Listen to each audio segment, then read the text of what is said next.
you don't know for sure, beyond a shadow of a doubt, right now, you're going to know by the time I get finished with this presentation. All right. I want to thank Kia for that marvelous, marvelous introduction. I'm so humbled. I want to thank each of you, too, for coming this morning. Each of you had a reason for coming, and I really appreciate it. It means an awful lot, because guess what? It's going to be all right. Now, we may have to go through some stuff before we get to that point of it's going to be all right. And I'm going to address 3 main points this morning. One of them is fear. Another one is discovery, when you're sick and tired of being sick and tired. And the third one is when you finally get it. Okay? And then I've got some extra bonus points for you at the end. So let's take this journey, shall we? 2 monsters have tried to take over my body and my mind and my soul over the past couple of months. Monsters. Have you ever felt pressed? Like the walls were closing in on you? Or have you ever felt like there was something missing in your life? A void, almost like a hole, a gaping hole, but you couldn't figure out what to do about it? Or, maybe deep down, there's something you're supposed to do, but you keep running from it. There's a sense of fear. And then again, oftentimes you don't realize it's fear. And we're going to talk about that in a moment. But I do plan on coming back to the 2 monsters that I mentioned at the very beginning. Okay? Fear. Now, growing up, I didn't fear very much. I don't know about you all. I didn't really fear. When you're kids, you grow up, you just don't fear that much. Not that I recall anyway. With the exception of the big, ugly, water bugs that sometimes happen to fly, and it's like you've been here, and all of a sudden they're over here. Now, you want to see somebody act crazy, okay? Get me around a water bug, okay? That's the only thing that I can recall that I really had a fear about.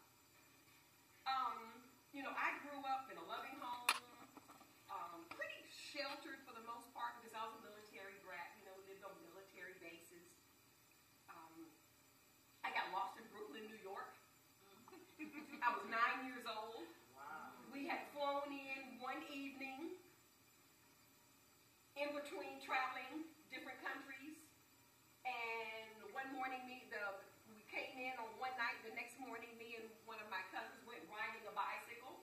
And, the blocks in Brooklyn are the same, each block. Yeah. Well, he decided to go back inside. I decided I wanted to keep riding my bike. And one thing my cousin said was, don't cross the street. Well, guess what? Helen crossed the street. This was 8 o'clock that morning that we were out riding bike. It was nice and cool. And lo and behold, my parents ended up having to call the police because their daughter was lost.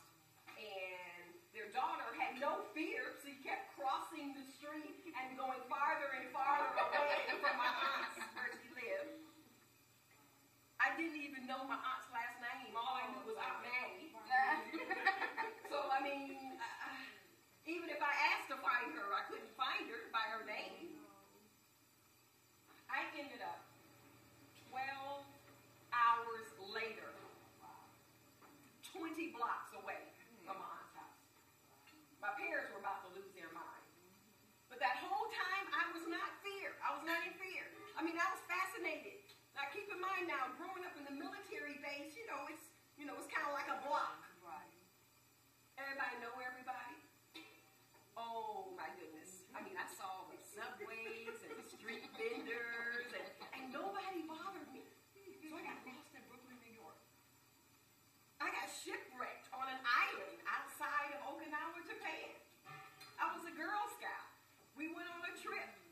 There was a bad storm, and we had gone to this island outside of Okinawa, and it was a bad storm, and we couldn't get back on the boat to go back to where we lived. So we were shipwrecked. All the other little girls, oh, they were just crying. They were all like sad. I was like, wow, this is cool. I wasn't fear. I didn't have any fear.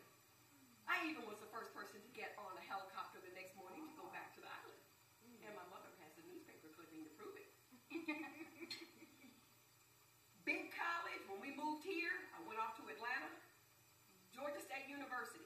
Never lived in Atlanta. Never lived in a big city in my life. I had no fear. My parents were about to die. Why can't you just go to a smaller school? Why can't you stay here? Why can't you go to a college where everybody else is going? Why you got to go to a college that doesn't have a dormitory? I ran for public office. I had no fear. Had the nerve to run for the top job of mayor. I mean, I didn't start off at a school board, county commission. I went straight to the top. Had no fear. But you know, there's different levels of fear. Fear can be a very, very powerful emotion. There are some feelings of fear that have slowed us down or even stopped us from coming into the center of God's will for your life. Would you all agree? Yes. We all have special gifts and talents that God has given each of us. I believe we all have specific tasks that we're supposed to do while we're here on earth. They're all different for the most part, but they all ultimately end up accomplishing one thing, and that is serving the needs of others. If you think about what it is that you do, whether it's painting, you're serving the needs of someone who needs paint. Isn't that amazing? So how do we get past fear? Oh, we read self-help books. We read people's biographies. We talk with family and friends. We seek help from a professional, and evidently something happened with Gina, and she's not able. She had to leave. She left with her husband, Steve. Oh. So she got to fix that. She said she's going to try and get back. Okay. Oh, bless her heart. We get past fear by seeking help from a professional, or we get past fear by the Word of God. But sometimes that's not enough. Now, the actual Word of God is clear and real, but we may not be. We may not be in tune with what He is saying.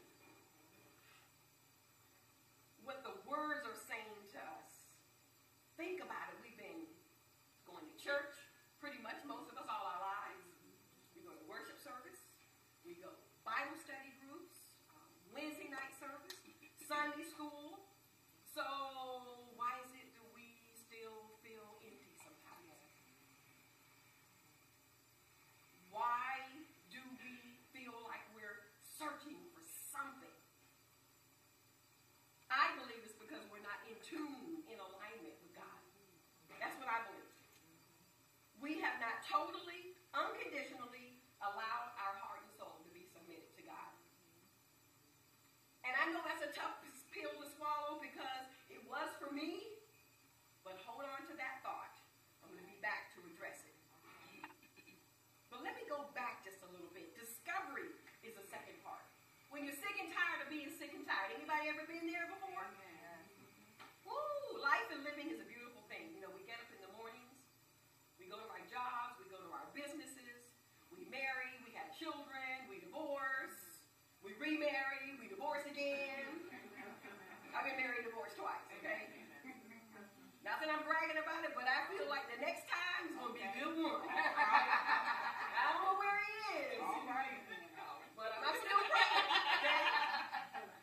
We build lasting relationships and friendships. You know, we do our thing on a daily basis. We're looking ahead, but we don't look too far. Because remember, we got that fear that we're dealing with. We're still functioning. You know, we're still making things happen, but things are not lining up. When I think back when I started my business in May of 1991, created and published 1.5